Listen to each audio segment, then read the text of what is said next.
Yo, YouTube, what's up with your boy? Sports and Fitness Rants. I'm back, guys. Click that like button. Subscribe to my channel. What's up, y'all? Welcome back, guys. Welcome back. Got another great video for you guys today. As usual, you guys know the deal on this channel.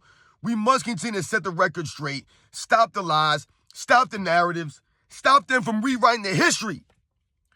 And in this video, we're going to talk about this 2017 Warriors versus the 1996 Chicago Bulls, because there's a lot of talk. I hear a lot of people making videos. You hear Draymond Green's nonsense, and you hear a lot of these people talk about the Warriors, are the greatest team of all time somehow, or that the Bulls wouldn't be able to beat the Warriors.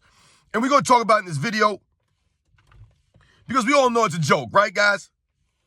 And I want to thank you guys, man. Everyone across the world, everyone across the states has been supporting my channel, guys. Once again, I am truly a humble, guys. Thank you for all you guys out there, man, for real. The true basketball fans, true supporters, man. Thanks, guys. Much respect, man. It's truly, truly humbling. And you guys know what to do. Turn the volume all the way up. Hit that play button. Remember, these videos are for educational purposes. And let's roll. So, yes, guys, like I said, man, we're going to talk about this hypothetical scenario between the 2017 Golden State Warriors and the 1996 Chicago Bulls.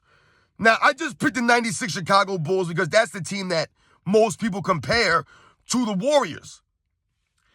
And for me, off the jump, to me, I'm never betting against Michael Jordan or Michael Jordan-led team in an NBA Finals, in a championship round. I'm not betting against Michael Jordan. I'm not picking against him.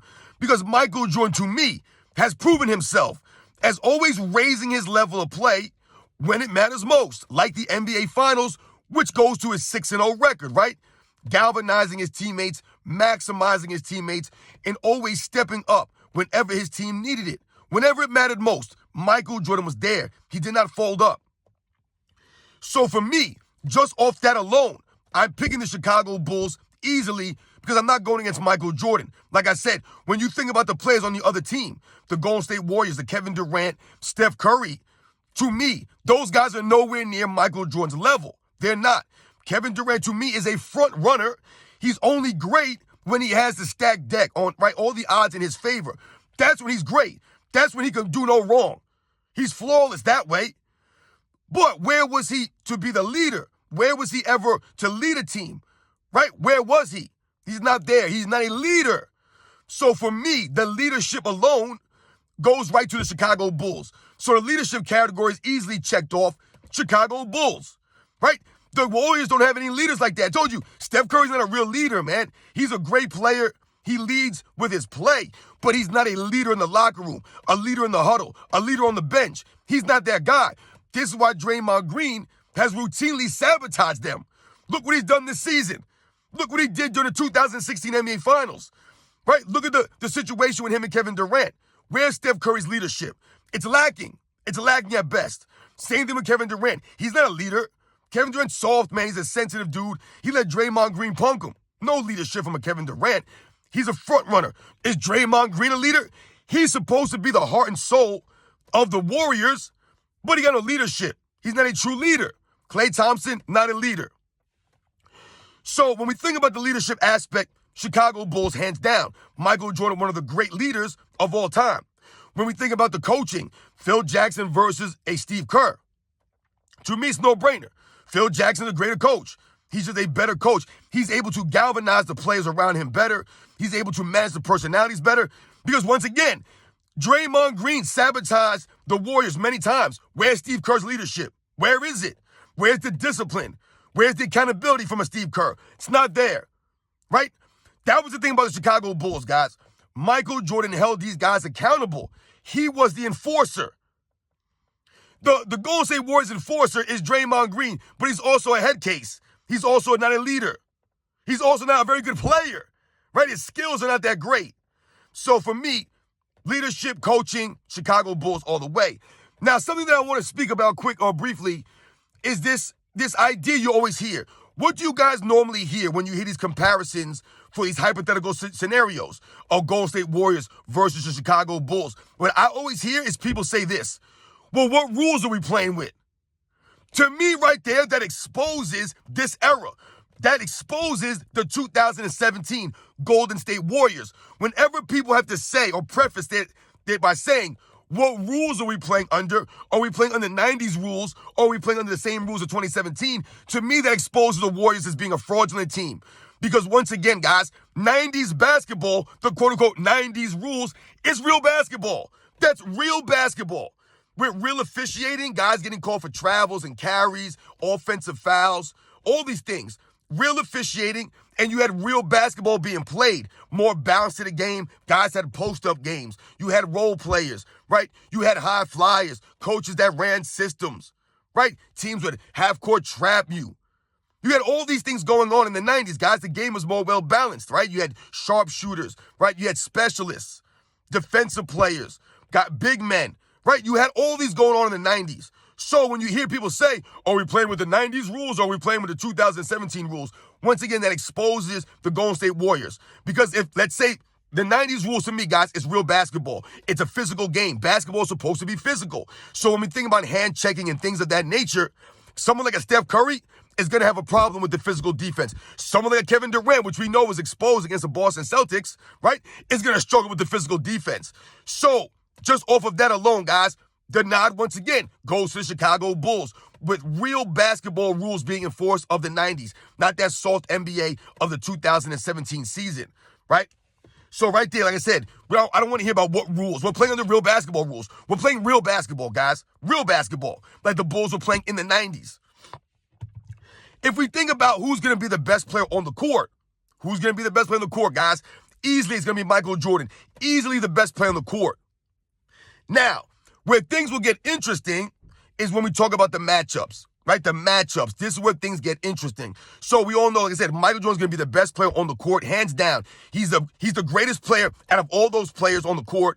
On paper, it's Michael Jordan. We all know he's the greatest closer on the court. It's Michael Jordan. Michael Jordan and Scottie Pippen are going to be, and Dennis Rodman are going to be probably the best defensive players on the court. So like I said, let's think about the matchups here. Because this is where, like I said, things can get interesting for the Chicago Bulls. Now, I want to know who on the Golden State Warriors is guarding Michael Jordan. Who's guarding Michael Jordan? Not saying that anyone's going to shut Michael Jordan down, but who's going to make Michael Jordan work for it and earn it? Klay Thompson? Nope. Sorry, guys. As great as you guys or good as you might think Klay Thompson was on the defensive end, he's not that dude. I'm telling you right now, Klay Thompson's defense is completely overrated. It's overblown. He's a solid defensive player in a weak defensive era. In the 90s and the 80s, Klay Thompson's not a good or great defensive player. He's not, guys. He's not on the level of a Scottie Pippen or Michael Jordan, not even a Ron Harper, in my opinion.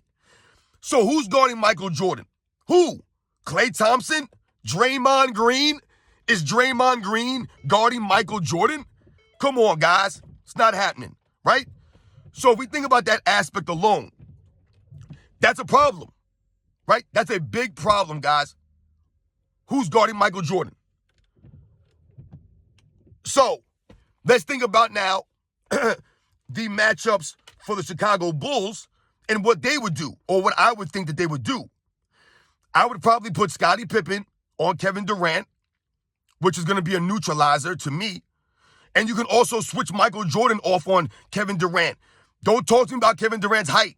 It's not about the height, guys. It's about Kevin Durant not having the ability to dribble the basketball much against those guys. Kevin Durant can't put the ball on the floor against a Scottie Pippen or Michael Jordan. They'll rip him all day long. Even a Ron Harper would make a Kevin Durant work. Because once again, we remember Kevin Durant struggling against a guy like a Marcus Smart in the Boston Celtics in the playoffs that year. You remember that. Marcus Smart, guys, nowhere near on the level of a Scottie Pippen, a Michael Jordan defensively.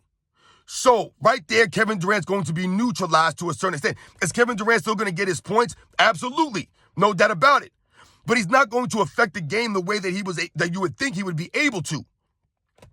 Steph Curry, who's going to be guarding Steph Curry? Once again, you can mix different people on Steph Curry. You can put Ron Harper on Steph Curry. You can put Michael Jordan on Steph Curry for a little bit.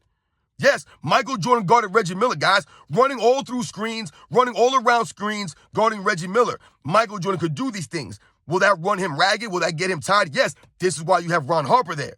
Ron Harper is another guy, like I said, who was there on the Bulls for defense. That's why he was there, right? To play, make a little bit, Play some defense, not make any mistakes. That was Ron Harper. The 6'6", the long arms of Ron Harper would give Steph Curry fits. Right? Yes, Steph Curry will still get his, but he's going to work for it. He's going to have to earn it. These are the facts, guys. So you can put Michael Jordan on Klay Thompson. He's shutting down Klay Thompson. That's shutting him down right there. And like I said, you can put Ron Harper on Klay Thompson. You can switch these guys back and forth. Now, Dennis Rodman, another guy who can switch off. He can switch screens. So you can't set a screen for Kevin Durant to try to get Scottie Pippen off him because Dennis Rodman can switch it. So you put Dennis Rodman on Draymond Green, that neutralizes Draymond Green right there. To me, all the matchups favor the Chicago Bulls, guys. Because when we think about the defensive abilities of these players, a Michael Jordan, a Ron Harper, a Scottie Pippen, a Dennis Rodman, when you think about those players, those are very good defensive players. And three of those players, Michael Jordan, Scottie Pippen, Dennis Rodman, are all-time great defensive players. We're talking about 10 of the greatest defensive players. Three of the top 10 greatest defensive players in NBA's history. Draymond Green ain't that dude. He's a good defensive player for this era, for his era, the weak era that he's in. But Draymond Green in the 80s or the 90s is not winning a Defensive Player of the Year award, guys. He's just not. Those are the facts. Those are just the cold, hard facts of that era and the plays that played in those eras. Draymond Green's not more elite defensively than those guys. So he's not winning a Defensive Player of the Year award, guys. So for me, the matchups favor the Chicago Bulls. There's no one to guard Michael Jordan. Draymond Green can't guard Michael Jordan on the perimeter, guys. That quick first step by Michael Jordan, he'll leave Draymond Green standing still. Once again, he can't post up. Michael Jordan can post up Draymond Green all day long. He'll post up Klay Thompson all day long. You gonna put Kevin Durant on Michael Jordan? No. Kevin Durant ain't playing no defense like that. He won't do it. Michael Jordan blow right by him every time, man. He's too frail. Kevin Durant, yeah, he got the height on Michael Jordan, but Michael Jordan's too strong for Kevin Durant, man. He could post him up. And like I said, create out of the double teams. To me, the greatest playmaker on the court would be Michael Jordan. Because once again, he could torch them in the post, force a double team, find the open man, spin baseline, spin to the middle, whatever the case may be. Come off of screens, move without the basketball, the give and goes, the backdoor cuts, the alley-oop dunks. Michael Jordan would be a disaster for these guys. There's no one to slow him down or stop him. So, now, when we think about the Golden State Warriors, their main strength would be their offensive output. Right? You have a Kevin Durant, a Steph Curry, a Klay Thompson that can get hot. So you have three shooters on the court. But this is why I told you the matchups favor the Bulls. Because the Bulls are known for being great perimeter defensive team. This was not just the guys down low playing defense. No, Michael Jordan's an elite perimeter defensive player. Ron Harper's a very good perimeter defensive player. Scottie Pippen's one of the elite perimeter defensive players. And Dennis Rodman, even though in 96 he wasn't as great on the perimeter as he was on the Pistons in his physical prime, he was a little heavier now, a little bit slower on the perimeter. Dennis Rodman had the defensive IQ, right? That was off the charts. And when we think about his rebounding, which factors into his defensive ability, right, that helps his defense, Dennis Rodman's going to own the glass on the boards. Who is he battling with down low? Zaza Pachulia? Draymond Green? Who's he battling with on the 2017 Warriors? JaVale McGee? Is this who we're concerned about on the glass? To me, Dennis Rodman owns the glass in that series, guys. He's going to be out offensive rebounding these guys, giving the Chicago Bulls second chance opportunities. Because there's no dominant rebounder for the Golden State Warriors. They do not have that. Also, when people try to talk about the Warriors and their ability to go small ball lineup, so to speak, right? And you bring in a small ball lineup, let's say. To me, that's not going to work, right? If you had let's say you had a Steph Curry, a Klay Thompson, an Andre Iguodala, a Kevin Durant, and a Draymond Green. Let's say you had that lineup, 2017 Warriors, right? You had that five lineup out there. The Bulls could counter that with Ron Harper, Michael Jordan, Scottie Pippen, Tony Kukoc, and Dennis Rodman. That's their small ball lineup. And we all know Tony Kukoc's playmaking, shooting abilities, right? So he could bring out a Draymond Green, right? He could pull a Draymond Green away or an Andre Iguodala away. He's got the 6'10" height on these guys, right? He could put it on the floor and play make, right? He could do so much better than a Draymond Green could, better than an Andre Iguodala could. Tony Kukoc, to me, was a greater playmaker than those players. He was a greater shooter than those players. So once again, the matchups favor the Chicago Bulls. All the great defensive players favor the defense. Defense favors Chicago Bulls. The Warriors are a very good defensive team. Not saying they weren't, but they do not have the individual defensive players of the Chicago Bulls. The Warriors as a team were a very good defensive team, but they had to cover for guys like Steph Curry who are liabilities on the defensive end, right? So when we think about the Bulls overall, to me, they are the more potent defensive team. They have the greater individual defensive players, which leads them to be what? I believe the 96 Bulls are the number one defensive team, the number one offensive team. I believe the Warriors in 2017 are maybe the number two defensive team, I believe. So for me, guys, I don't see any way that the Warriors beat the Chicago Bulls in a 7-game series. Do the Warriors win a game or two? Yeah, I would say maybe they get 1 or 2 games on their home court, possibly. But once again, if we're playing with real basketball rules, the way that basketball is supposed to be played, not this soft nonsense that we've seen over the last 7, 8 years or whatever. If we think about the 90s era of NBA and the way the game was played, the physicality, the effort, the grit, the toughness of these players, to me, the Bulls are just greater. I don't even think it's close, guys, because once again, there's no one to match up with Michael Jordan. That's the problem. Who's matching up with Michael Jordan? He'll have guys like Klay Thompson in foul trouble, guys like Draymond Green in foul trouble, right? Kevin Durant will be turning the ball all over the court. He's a turnover machine. The Bulls' triangle offense is a well-oiled machine. They would not be able to stop the Bulls' triangle offense, guys. They wouldn't be able to. To me, like I said, Phil Jackson would outcoach a Steve Kerr. To me, the Bulls, like I said, were just a better team, right? With better leadership. They were tougher. To me, they had to go against better competition.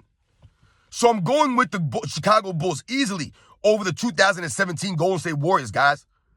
Like I said, to me, Kevin Durant's been exposed as a fraud, and he's soft. He can't take the physicality like that. And he would be exposed going against a Scottie Pippen or a Dennis Rodman, even a Michael Jordan, right? Same thing with a Steph Curry. These guys are great players, but they'll get exposed under those harsh conditions, the physical nature of the way the game was played, the way these guys were allowed to play the game. It would expose a Kevin Durant. It would make Steph Curry work, right? It would take away from some of these guys and what they were able to do. To me, a Klay Thompson gets neutralized.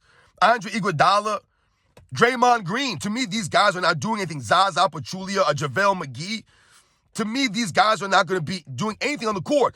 Let's not forget that the San Antonio Spurs had that same Golden State Warriors team down by 20-plus points in the third quarter, guys. They were getting blown out by Kawhi Leonard and LaMarcus Aldridge. Getting blown out. So it's not like the Golden State Warriors were some unbeatable team. They just were not, guys. Right? They were getting blown out. I don't remember the Bulls, the 96 Bulls, ever getting blown out like that in an Eastern Conference Finals, getting blown out by 20-plus points in the third quarter. And it had to take an injury to the other team's best player for them to win. Remember, Kawhi Leonard was taken out by Zaza Pachulia. And all of a sudden, the Golden State Warriors were able to rally and then beat the Spurs 4-0. Kawhi Leonard didn't play the rest of the series. That never happened for the Chicago Bulls. They never played a series where the other team's best player missed every single game. That was the 2017 Warriors, guys. I'm not impressed, man. I'm not. To me, no one's stopping Michael Jordan, and someone like a Kevin Durant has been exposed, guys. He's soft, he's a fraud, and he would get neutralized by the great defensive abilities of the Chicago Bulls players. I mean, think about Michael Jordan, Scottie Pippen, Dennis Rodman. You throw in a Ron Harper. You got a big body like Luke Longley. You got a sixth man like Tony Kukoc.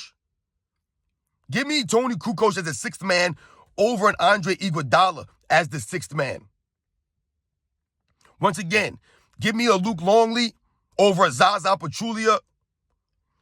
Michael Jordan over a Kevin Durant.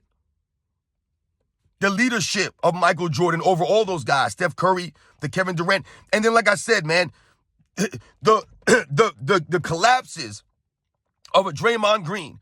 We talk about a head case, Draymond Green versus a head case, Dennis Rodman. You're telling me that Dennis Rodman wouldn't be able to get in the head of a Draymond Green?